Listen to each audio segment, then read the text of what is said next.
আজকে May Day, শুক্রবার। তা একটা শর্ট ভিডিও তো আগেই আপলোড করেছি কিভাবে মায়েদের স্নান করিয়েছি। এবার দেখো মাকে কিভাবে পদ্ম ফুল দিয়ে সাজিয়েছি। আজকে আমার স্ত্রী বাজার গেছিলেন এবং তিনি ওখান থেকে অনেক পদ্ম, তার সাথে ফুল, বেলপাতা সব কিছু কিনে নিয়ে এসছেন। তো এখানে মাকে অর্ঘ্য দেওয়া আছে বেলপাতা, জবা ফুল এবং আতপ চাল দূর্বা দিয়ে।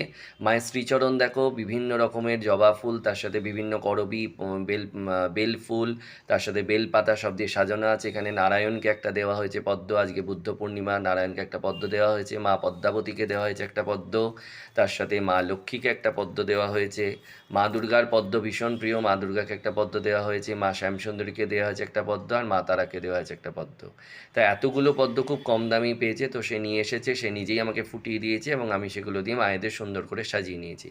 তো আজকে শুক্রবার, আমি আজকে ভোগ রান্না করেছি, আমার সাথে স্ত্রী সহযোগিতা করেছেন কিন্তু তার হাতে ব্যথা বলে আমি নিজেই করেছি। তো ভোগে ছিল খিচুড়ি, তার সাথে হচ্ছে দেখছো বড়া। ওই বড়াটা হচ্ছে ক্যাপসিকাম, কারি পাতা, ধনে পাতা সব দিয়ে বড়া, তার সাথে কেশর দিয়ে পায়েস, আর বিভিন্ন রকমের সবজি দিয়ে একটা তরকারি, তার সাথে হচ্ছে ওইখানে বেগুন ভাজা, ঢ্যাঁড়স ভাজা। এই দিয়ে আজকে মায়ের দুপুরবেলার অন্নভোগ মাকে নিবেদন করা হয়েছে। ওই দিকেরটা মায়ের, আর এদিকে ডান দিকেরটা হচ্ছে সমস্ত দেবদেবীদের উদ্দেশ্যে নিবেদিত শুক্রবারের ভোগ। এরপর সন্ধেবেলায় আবার মাকে করা হবে শীতল আরতি। তার আগে এখানে দুপুরবেলা ভোগ দিয়ে কর্পূর আরতি আমি করে নিই। আর সন্ধেবেলায় শীতলে ছিল আজকে লুচি, ছোলার ডাল, সিমুইয়ের পায়েস, তার সাথে সকালবেলা যে তরকারিটা সেটাই দেওয়া হয়েছে। ছোলার ডাল লুচি আমিই করেছি, সিমুইটা আমার স্ত্রী করেছেন। তো এই সব কিছু দিয়ে খুব সুন্দর করে আজকে মায়ের দুপুরবেলা এবং তার সাথে সন্ধেবেলায় মায়ের পুজো এবং তার সাথে মায়ের ভোগ, শীতল সব কিছু নিবেদন করলাম।